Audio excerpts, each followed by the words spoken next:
Salam berjumpa kembali, sahabat-sahabat, saudara-saudariku yang terkasih, teman-teman, Bapak Ibu yang saya kasihi juga di dalam Tuhan. Mari kita kembali lagi pada kesempatan ini bersama-sama mendengarkan dan merenungkan sabda Tuhan yang kita ambil dari Penginjil Markus bab 3 ayat 20 sampai 21. Yesus dan Beelzebul. Kemudian Yesus masuk ke sebuah rumah. Maka datanglah orang banyak berkerumun pula, sehingga makan pun mereka tidak dapat.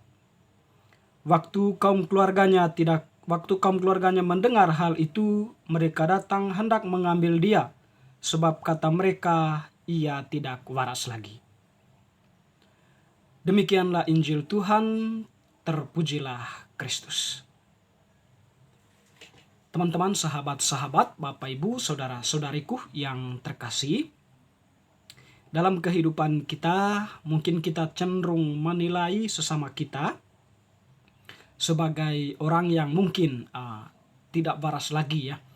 Karena mungkin cara berpikirnya, cara bertindaknya, bertutur katanya yang tidak menunjukkan suatu nilai yang kita harapkan atau yang tidak menunjukkan suatu pola tingkah laku atau pola berpikir yang tidak sesuai dengan apa yang menjadi pola pikir kita atau apa yang menjadi kita pikirkan.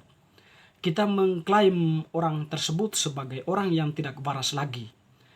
Hal itu mungkin terjadi dalam kehidupan kita atau juga mungkin kita sering mengalaminya sendiri. Namun kalau kita melihat fakta yang sesungguhnya, penilaian kita terhadap yang lain sebagai orang yang tidak waras, ya mungkin penilaian kita itu sifatnya subjektif ya, karena kita cara menilai kita itu lebih dari sudut pandang kita atau lebih dari pemikiran kita yang sifatnya subjektif. Kebenaranku saya berusaha untuk diterapkan kepada yang lain. Ketika yang lain tak mampu menampilkan apa yang benar menurut saya menilai dia menyimpang dari kebenaran yang saya punya. Sehingga kemudian saya mencap dia sebagai orang yang tidak waras. Bisa jadi hal-hal seperti itu kita alami. Atau dalam pengalaman perkembangan pemikiran manusia, dalam pemikiran-pemikiran manusia ada begitu banyak pemikiran manusia dari masa ke masa yang memang nampak tidak sesuai dengan nilai yang kita anut ya, atau tidak sesuai dengan apa yang menjadi kepatenan pola pikir kita atau pola keyakinan kita yang kita anut bertahun-tahun. Katakanlah para filsuf yang cenderung mengungkapkan pemikiran atau pendapat mereka tentang suatu realitas. Bagi mereka, apa yang mereka katakan itu ya memang itu sebuah kenyataan atau fakta berdasarkan data-data yang mungkin mereka amati atau mungkin yang mereka lihat. Tetapi biasanya pemikiran mereka itu cenderung berbeda dengan pemikiran kita kalau kita lihat dari konteks kita.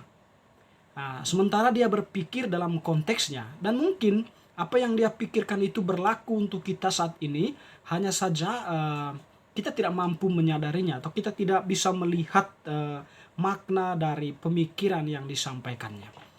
Pengalaman Yesus pada hari ini, keluarganya menganggap Yesus tidak waras lagi ya. Mungkin mereka menilai Yesus seperti itu berdasarkan cerita-cerita orang ya. Cerita-cerita orang yang terdengar oleh telinga keluarganya ya, sehingga bagi mereka Yesus tidak waras lagi ya.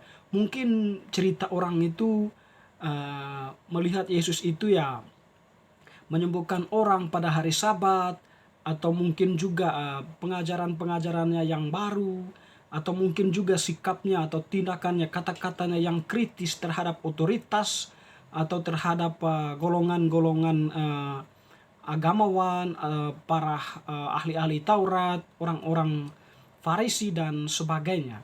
Mungkin pengalaman-pengalaman itu menjadi buah bibir orang sehingga terdengar oleh keluarganya, dan kemudian keluarganya tanpa melihat fenomena secara keseluruhan langsung menilai Yesus itu sebagai orang yang tidak waras. maka mereka pun bertindak hendak membawa Yesus kembali ke rumahnya. Ya tentu apa yang dilakukan oleh keluarga Yesus ini ya bisa kita pahami sebagai ya suatu bentuk tindakan yang memang tidak mempunyai dasar yang kuat, atau memang mereka tidak menyadari dengan sungguh akan kedatangan Yesus ke tengah dunia ini. Ah, Mereka belum menyadari dengan baik apa tujuan Yesus kedatangannya ke dunia ini, atau siapa sebenarnya Yesus itu. Mereka belum menyentuh kesadaran seperti itu ya.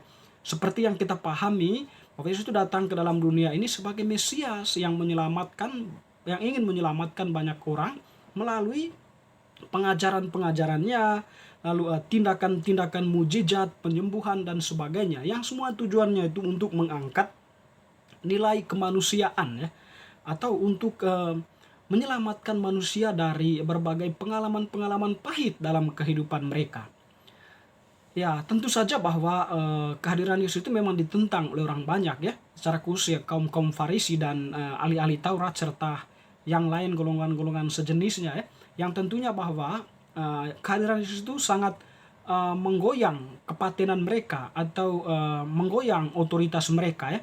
Nah, sehingga bagi mereka Yesus itu perlu disingkirkan dengan berbagai cara. Itu tadi menyebarkan fitnah, hoax ya, sehingga Yesus pun dinilai oleh keluarganya sebagai orang yang tidak waras karena kurangnya kesadaran mereka akan posisi Yesus sebagai Mesias yang dijanjikan Allah yang datang untuk menyelamatkan manusia. Teman-teman yang terkasih, bacaan hari ini meskipun singkat, pesannya sangat mendalam untuk kita ya. Di mana menilai orang atau menilai sesama itu jangan terlalu sempit ya.